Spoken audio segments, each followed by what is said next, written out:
Sejam sempre bem-vindos, senhoras e senhores da terceira série do Paraná. É sempre uma alegria e uma honra recebê-los aqui. Eu sou o professor Antônio, professor de língua portuguesa de vocês. Hoje estamos eu e a professora Elisângela comandando esta barca que vai falar sobre as notícias, as efemérides, né? Este é o gênero do discurso que norteia a nossa aula, que se organiza em 3 movimentos. Num primeiro momento, vamos reconhecer as características intrínsecas da notícia, fazendo um exercício de reconhecimento de fake news. Muito importante essa etapa da nossa aula.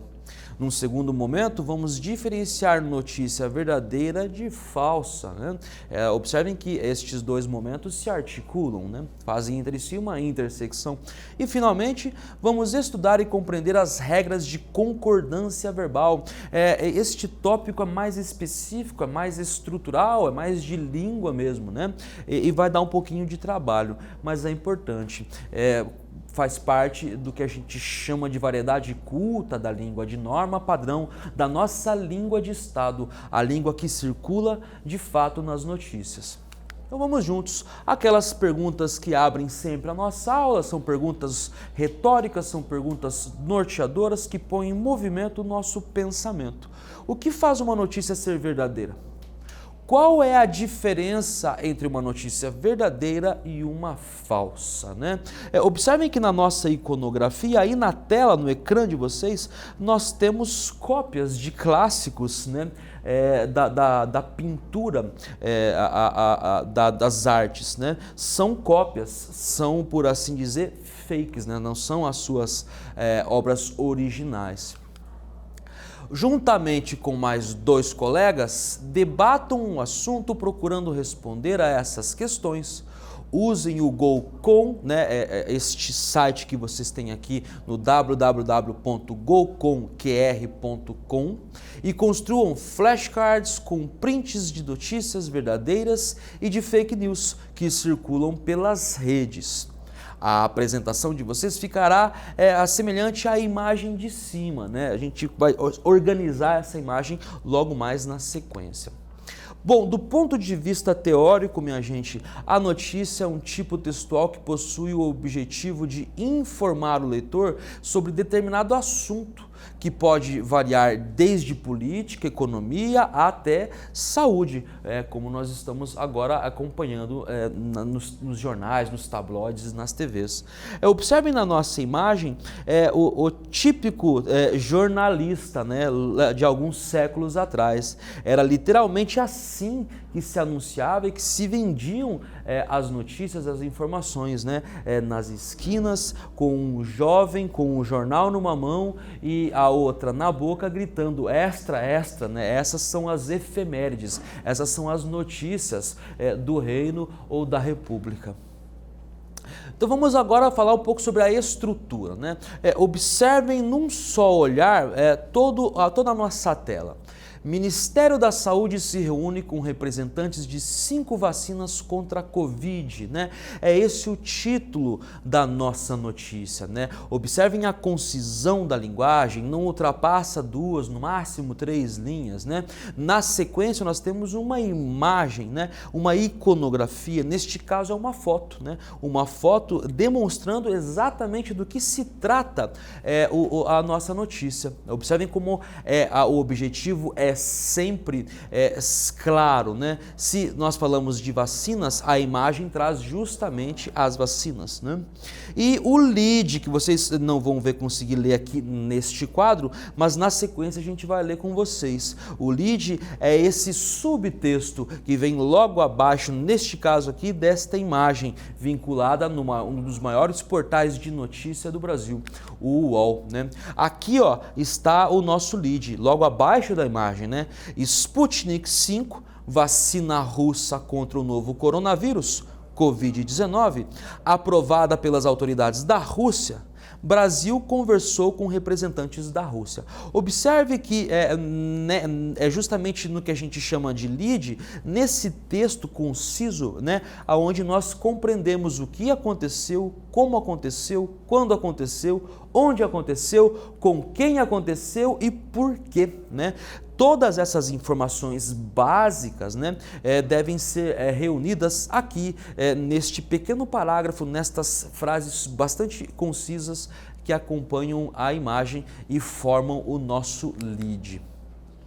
Agora sim, nós estamos diante do corpo da notícia, né? Observem que nós falamos sobre o título, nós falamos sobre a imagem e nós falamos sobre o lead. E agora, de fato, nós estamos diante da notícia propriamente dita, ou do corpo textual da notícia. Ele se inicia com uma referência à autoria, né? Marcelo Oliveira foi quem está assinando esta notícia no portal do UOL, né? Em São Paulo. Esta notícia foi publicada no dia 22/11/2020, pontualmente às 5 horas e 28 minutos. Em nota divulgada neste domingo 22, o Ministério da Saúde anunciou que se reuniu ao longo da última semana com 5 laboratórios, cujas vacinas encontram-se em fase avançada de desenvolvimento. Foram recebidos representantes das indústrias americanas Pfizer, Janssen e Moderna, com a indiana Bharat Biotech e o Fundo Russo de Investimento Direto, RDIF. Algumas delas já aderiram ou estão pleiteando adesão ao consórcio internacional de vacinas COVAX Facility, né? Observem que são apenas 2 parágrafos que nós retiramos do corpo da notícia, mas já ilustram o que a gente precisa saber para responder a nossa primeira atividade, a atividade 1. Letra A, ela traz o seguinte comando: por que a notícia é tida como uma narrativa efêmera, uma narrativa curta, passageira, né? Letra B, converse com um colega e juntos procurem responder a seguinte pergunta: o que aconteceu no seu bairro ou na sua família que poderia ser noticiado? Criem uma manchete para este fato e guardem. Depois de um ano, vejam se ainda faz sentido, né? Esse é um exercício interessante para a posteridade e quem sabe aí você não se reconhece um profissional da comunicação social, um jornalista, talvez um publicitário ou mesmo um marqueteiro. Respondam aí, eu já volto comentando com vocês.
Vamos juntos, minha gente. A atividade 1, então, se desdobrava em duas propostas, né? A primeira perguntava por que a notícia é tida como uma narrativa efêmera, né? Uma pergunta bastante objetiva.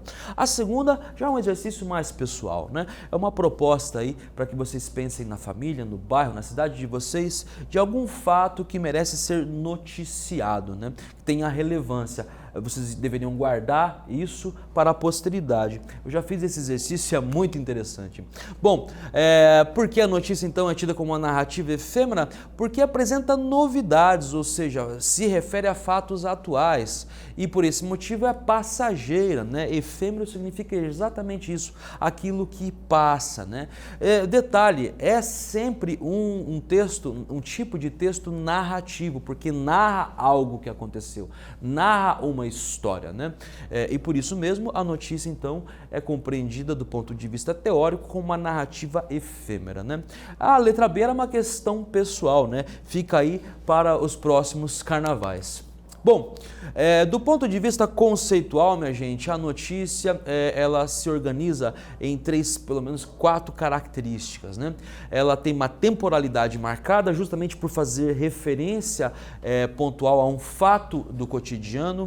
O tamanho da notícia é de acordo com o conteúdo, mas geralmente é curto, sim, né? É esta a grande tendência do texto jornalístico, sobretudo das notícias, né? São textos concisos, de rápida leitura, né? A linguagem é adequada, clara e objetiva. Sim, sim, né? A linguagem do jornalismo sério, né? Respeita o que a gente convencionou chamar de norma padrão ou língua de Estado, né? Os jornalistas têm que ter, inclusive, um bom domínio de língua para justamente garantir credibilidade ao seu discurso. Um discurso que venha com fragilidades estruturais de concordância, né? De regência, e de outros fenômenos mais da língua, não tem a respeitabilidade e a confiabilidade que o jornalismo precisa. Por isso o jornalista escreve sim de modo adequado, claro e objetivo. E infelizmente nem sempre respeitada imparcialidade, né, própria do discurso tanto jornalístico como também jurídico. Vamos então à nossa atividade 2. O que te faz acreditar que se trata de uma notícia fidedigna, ou seja, de uma notícia confiável e não de uma falsa notícia, ou em outras palavras, de uma fake news? Observem aí a nossa iconografia e respondam. Eu já volto comentando com vocês as nossas possibilidades de resposta.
Então, minha gente, pontualmente, né? O que é uma notícia fidedigna, uma notícia confiável, e o que é uma notícia falsa ou uma fake news, né?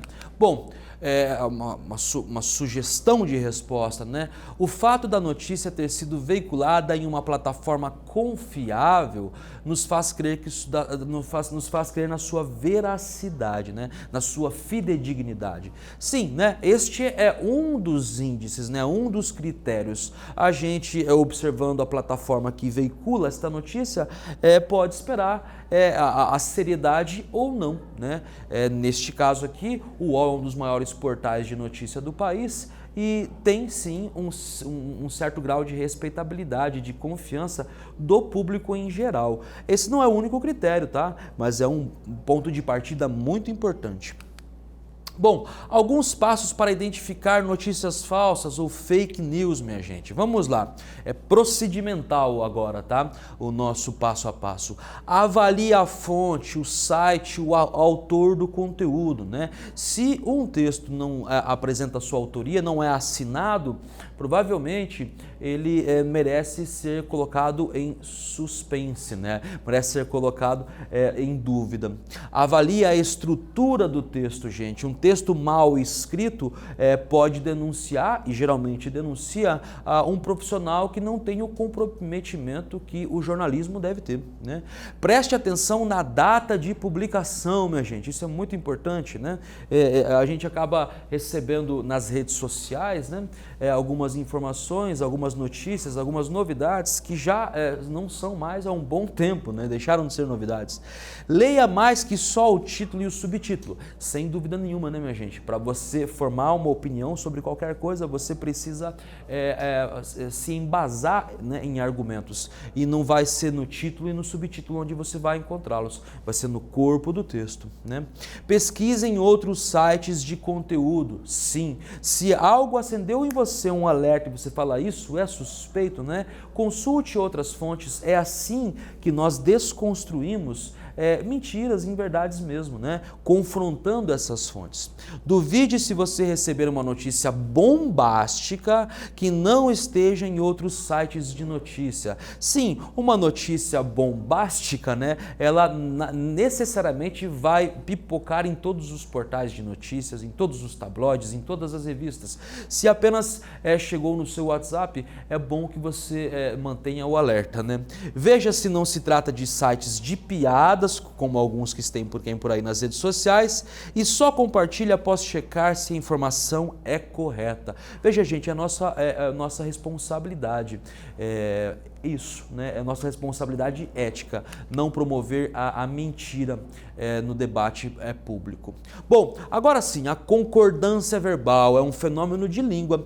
A concordância verbal é estabelecida entre o verbo e o sujeito da oração, flexionando-se em gênero, masculino e feminino, e número, singular ou plural. Observem no nosso exemplo, as vacinas encontram-se em fase avançada de desenvolvimento. É uma frase curta, né? É um período simples, uma frase elegante, e observem como está articulado o verbo e o sujeito, né? Eles concordam em gênero e número, né? Ambos estão no feminino, ambos estão no plural.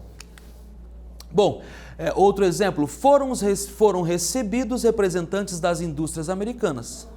Às vezes o verbo aparece após o sujeito, mas às vezes também antes, né? O que não altera em nada a sua relação de concordância. É esse o princípio geral, tá, minha gente? O sujeito e o verbo devem concordar em número e gênero. Agora vamos para alguns casos específicos, né? Por exemplo, a porcentagem. Quando o sujeito apresenta apenas a expressão numérica de uma porcentagem, o verbo deve concordar com o valor dessa expressão. Exemplo, 89% acreditam na vacina ainda para 2020. Este é o nosso exemplo sobre porcentagem, a concordância aqui no plural, né? O verbo e o número 89. Quando a expressão indicativa de porcentagem for seguida de um substantivo, transforma-se em uma expressão partitiva e, por isso, o verbo poderá concordar com o numeral ou com o substantivo. Assim, 89% das pessoas acreditam na vacina ainda para 2020. Ou 89% das pessoas acredita na vacina ainda para 2020. É um fenômeno que a gente diz que é facultativo, né? Tanto no singular quanto no plural. Neste caso aqui, é quando a porcentagem vem seguida de um substantivo. Adiante de expressões fracionárias, nós também temos um fenômeno mais pontual. O verbo deve concordar sempre com o numerador da fração. Na aula de língua portuguesa, a gente chama numerador de número de cima do traço, né? Exemplo, em março de 2020, 1/3 da população mundial ficou em isolamento domiciliar. Observem a concordância aqui destacada pela cor vermelha, né? E ficou no singular. Expressão indicativa de quantidade aproximada é um pouco diferente. Quando o sujeito é constituído de qualquer expressão que indique quantidade aproximada, mais de, menos de, cerca de, etc., seguida de numeral, o verbo concorda com o substantivo que segue essa expressão. Confira no exemplo. Mais de 5 indústrias farmacêuticas já aderiram ao Consórcio Internacional de Vacinas, né? Observe que nós temos aqui um longo sujeito, né? E ele se flexiona justamente no plural.